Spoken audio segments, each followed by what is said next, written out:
और भूतनियों। इस कहानी को सुनने से पहले एक छोटा सा तांत्रिक सा निवेदन है। अगर आप चैनल भयानक कहानियां पर नए हो तो अभी का अभी सब्सक्राइब कर दो, वरना रात को किरण पिशाचिनी तुम्हारे सपनों में आएगी और बोलेगी सब्सक्राइब तो कर ले साधक। अब डर गए ना? चलो सब्सक्राइब करो, घंटी भी दबा दो। अब कहानी शुरू होती है, पर ध्यान रहे बीच में हौंसी आए तो कोई बात नहीं, लेकिन नाम लेकर मत हौंसना, पिशाचिनी को जल्दी बुरा लग जाता है। कहानी शुरू होती है। धीरज राठौड़, उम्र 28 साल, राजस्थान के एक छोटे से गांव घाट वाली ढाणी का रहने वाला। पढ़ा लिखा था, लेकिन थोड़ा तगड़ा टाइप का सिरफिरा, मतलब बाकी लोग क्रिकेट मैच देखते थे, ये भूतिया साधनाओं की किताबें पढ़ता था।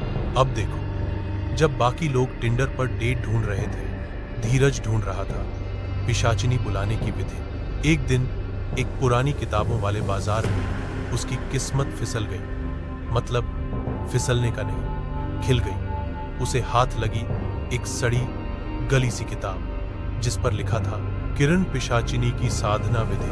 अब धीरज की आंखों में वो चमक आ गई जो अमावस की रात श्मशान में जलती चिता में होती है। किताब क्या थी?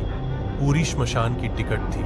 किताब की पहली लाइन थी, किरण पिशाचिनी, वह जो अमावस की रात चिता की आग में नाचती है, सुंदरता की देवी और मृत्यु की प्यास में डूबी उसकी साधना करने वाला या तो अमर होगा या राख। अब धीरज बोला, बस यही चाहिए।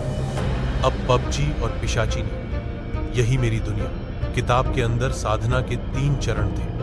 1, पहली रात बुलावा।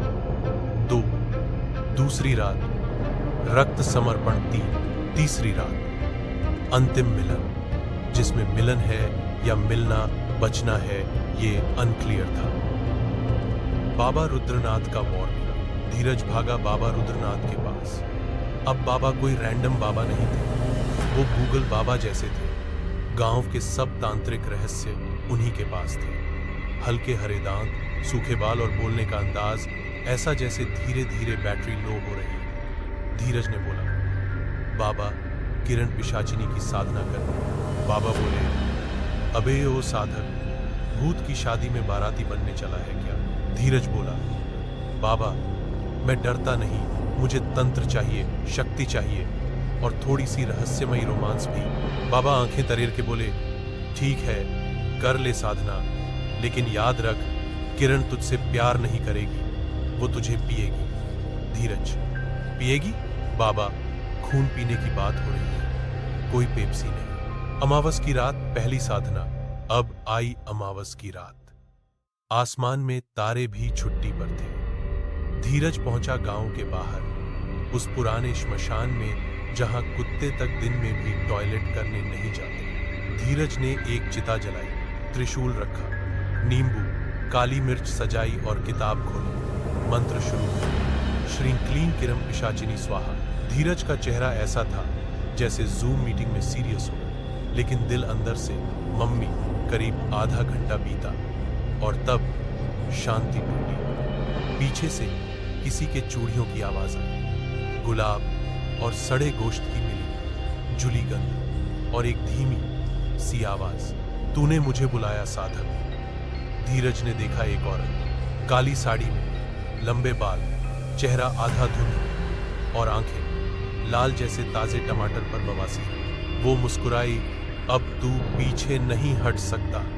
धीरज डर के मारे हिल भी नहीं पाया। उसके हाथ की किताब खुद उलटने लगी। किरण बोली, तू मुझे अधूरा छोड़ देगा तो मैं तुझे अधूरा ही छोड़ दूंगी, जिंदा लेकिन इंसान नहीं। भाइयों और भूतनियों, अगर अब तक सब्सक्राइब नहीं किया तो किरण पिशाचिनी अब आपके सामने प्रकट होकर बोलेगी, मैं तुझसे प्यार करने आई थी, तूने चैनल सब्सक्राइब भी नहीं किया, तो जरा इज्जत बचानी हो और पिशाचिनियों से दूरी बनानी हो तो चैनल को सब्सक्राइब कर लो, घंटी दबाओ और कहानी का अगला खतरनाक मोड़ देखो। सुबह और रहस्यमयी निशान।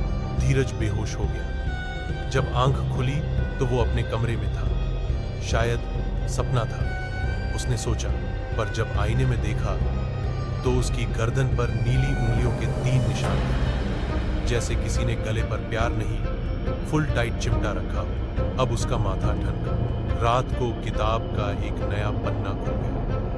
दूसरा चरण, रक्त समर्पण। उसमें लिखा था, साधक अपनी उंगली काटकर किरण को अर्पित करे। रक्त से ही उसका अगला रूप जागेगा।